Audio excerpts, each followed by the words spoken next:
basically going to plant something to allow us to move forward when we're missing someone passed away, or even it could be as simple as a dog dying or a hamster dying. So what we're going to do is we are going to be planting this, and then we're going to be either writing something down on a stone, or if you have a personal item from the loved one that passed away, you can also add that in there. But we're basically going to be putting our sad feelings into the plant so it can grow into something beautiful.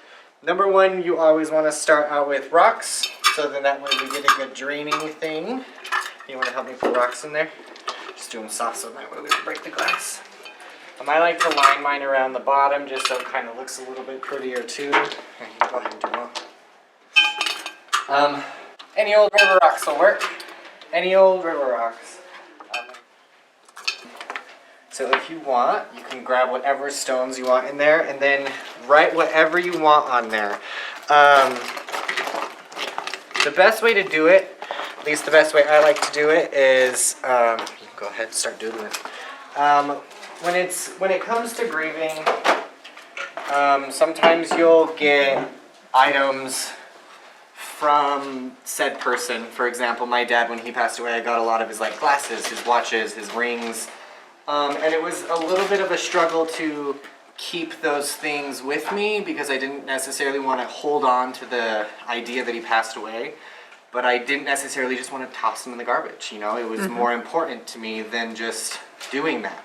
So what I did was I planted items into my jars, so then that way I didn't feel like I was throwing them away, but I was able to move past what I was getting stuck on. Set it somewhere and kind of not necessarily forget, but not get hurt by it anymore.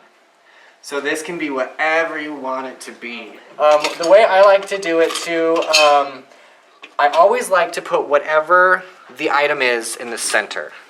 The reason I do that is because with it being glass on the outside, you don't necessarily want to see that image constantly. It kind of could be a trigger for some individuals, so I like to put it in the center so then that way you know it's there, but it's actually kind of disappearing, so it's not a constant reminder of that.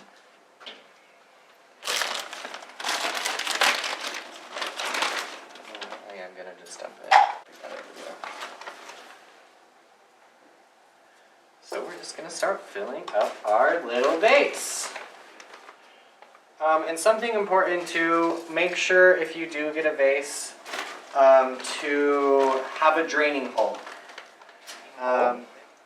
The reason it needs a draining hole is because if the water gets to the bottom and has nowhere to evaporate, all it's going to do is start molding and mildewing, so we don't want that.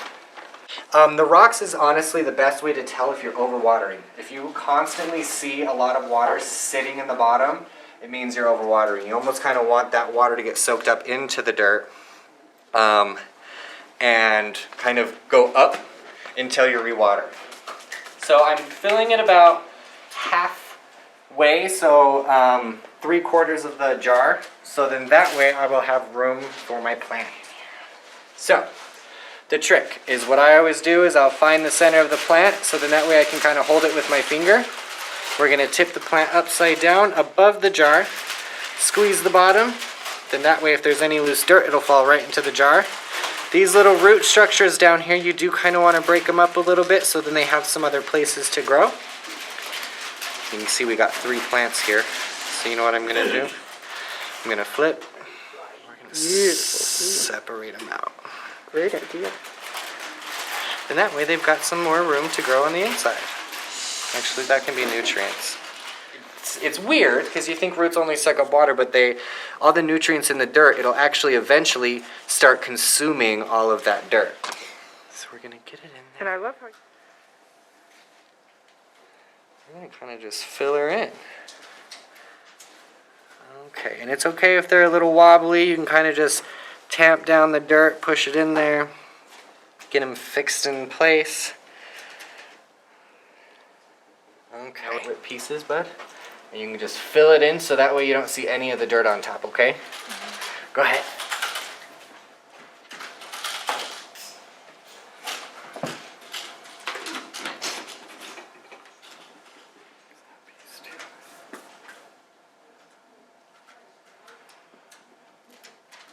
And so another reason I put the moss is because it helps retain moisture so it doesn't evaporate. And it also allows you to not have to water so much.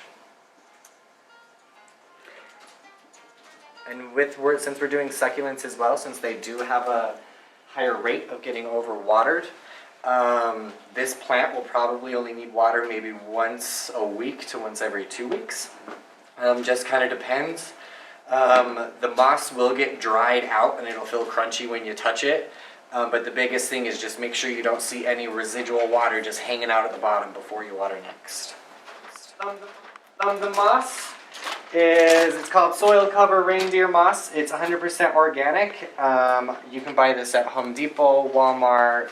I believe you can buy it even at Lowe's. Like that. Awesome. I throw them in there because then it kind of just makes it a little bit of a happier scenario as well. Great work.